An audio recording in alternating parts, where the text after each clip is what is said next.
Good evening, friends. We start tonight with yet another school shooting, this time just outside the nation's capital, about 90 miles.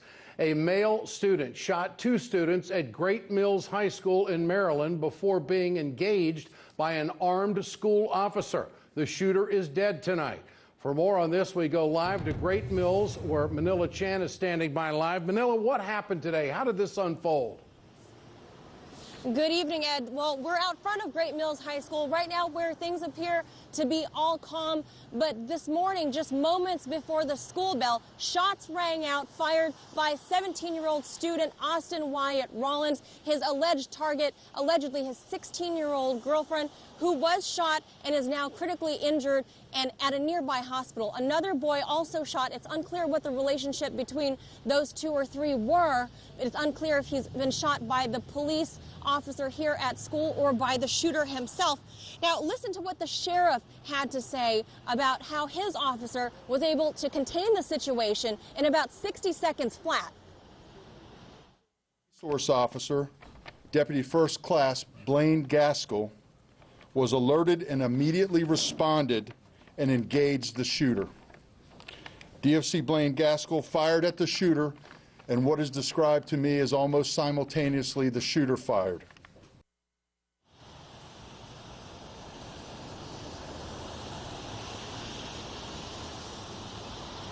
Now, Maryland Governor Larry Hogan was also down here with other legislators.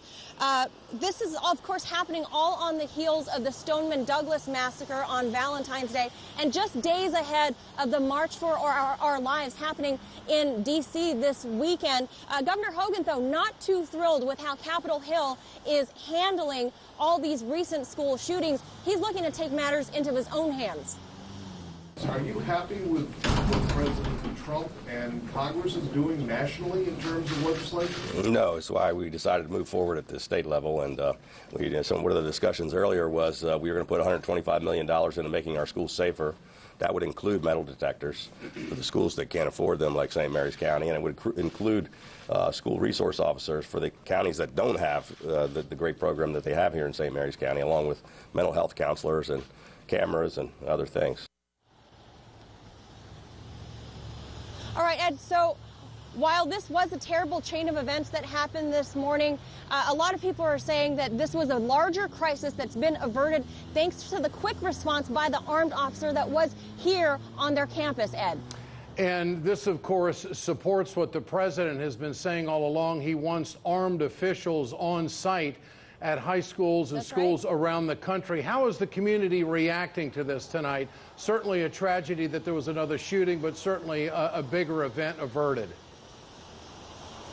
Absolutely, Ed. This is a very quiet working class community. People kind of mind their own business and go about their day.